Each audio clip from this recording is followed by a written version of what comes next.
Le 20 janvier 1942, dans la banlieue de Berlin, à Wannsee, ont été précisées les modalités d'application de la solution finale, c'est-à-dire l'extermination du peuple juif décidée par Hitler dès 1941.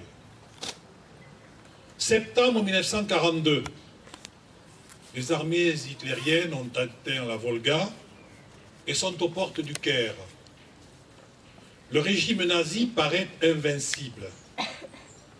Nul ne peut encore imaginer la prochaine défaite d'El Alamein et la déroute de Stalingrad. Les Landes sont loin du théâtre des opérations militaires, mais en cet été 1942, elles vont connaître deux tragédies qui vont marquer son histoire. 120 résistants du Front National, le vrai, celui de la résistance, sont arrêtés en septembre et octobre. Beaucoup d'entre eux ne reviendront pas, fusillés ou morts dans les camps de concentration. En juillet et août, suite à la grande rafle du Veldiv à Paris, ce sont des centaines d'enfants juifs et de parents juifs cherchant à gagner la zone dite libre, celle qui n'était pas encore occupée par les Allemands, qui seront arrêtés ou raflés dans les Landes. 150 environ seulement rien que pour la gare de Mont-de-Marsan, principalement des femmes et des enfants.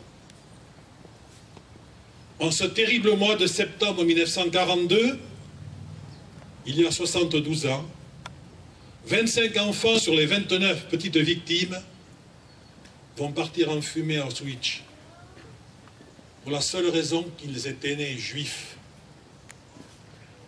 Certains étaient si jeunes qu'ils ne le savaient même pas. Himmler avait proclamé « Le peuple juif sera exterminé, c'est une page de gloire qui ne sera jamais écrite ». Pour ce qui concerne les Landes, il a failli avoir raison. Sans le travail de recherche et d'initiative de notre association, cette tragédie serait restée ignorée. Ce monument devant lequel nous sommes rassemblés, qualifié par Raymond Aubrac lors de l'inauguration de merveilleux mémorial, n'existerait pas, et pas davantage la stèle érigée au quartier du Pouy, à Saint-Pierre-du-Mont. Une stèle à la mémoire des 6 enfants raflés à cet endroit, stèle que nous avons eu le bonheur d'inaugurer avec le concours des élèves du lycée Vlerick le 28 avril dernier. Notre association a l'immense satisfaction d'avoir accompli un devoir de mémoire, mais aussi un travail d'histoire ô combien précieux et nécessaire. 9000 plaquettes consacrées aux résistants montois et à la tragédie des enfants juifs ont été diffusées grâce au soutien du Conseil général des Landes.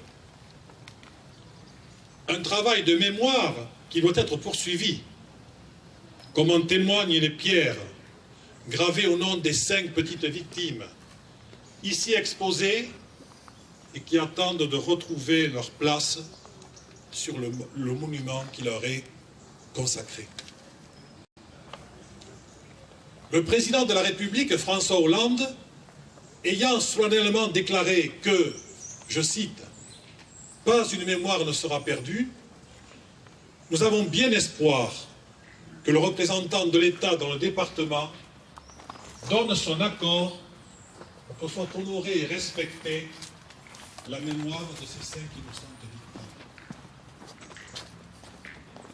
Et cette démarche insistante qui est nôtre est d'autant plus justifiée que dans ces temps de crise morale, sociale et politique, où ressurgissent tous les prétextes à manifester haine et opprobre à l'égard de ceux qui sont différents de par leur couleur de peau, ou par leur culture, ou encore de par leur croyance, ou qui viennent d'être chassés par la guerre ou la misère, notre vigilance ne doit pas se relâcher.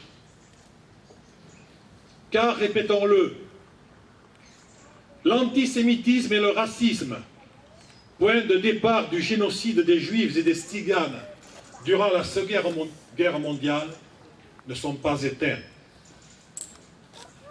L'actualité quotidienne récente est là pour nous le rappeler. Le régime nazi en avait fait une obsession pour mieux en faire accepter l'horreur et la barbarie. Les organisations qui ont appelé à ce rassemblement d'aujourd'hui, et que je salue au passage, et que mon camarade a cité, ont clairement conscience, et c'est le sens de leur rappel commun, que le combat contre le racisme, l'antisémitisme et la xénophobie n'est pas terminé. Et qu'il faut, nous, les uns et les autres, poursuivre ce combat. Car, comme le disait le dramaturge Bertolt Brecht, il savait de quoi il parlait, je cite, « Le ventre est encore fécond, d'où peut surgir la bête immonde. » C'est tout le sens de cette cérémonie d'aujourd'hui, qui n'est pas seulement un moment de recueillement en souvenir des petites victimes de la barbarie nazie. C'est l'occasion pour nous tous de renouveler notre engagement personnel, à être vigilants, à ne pas laisser le racisme s'installer insidieusement dans les pores de notre société. Je vous remercie de votre attention.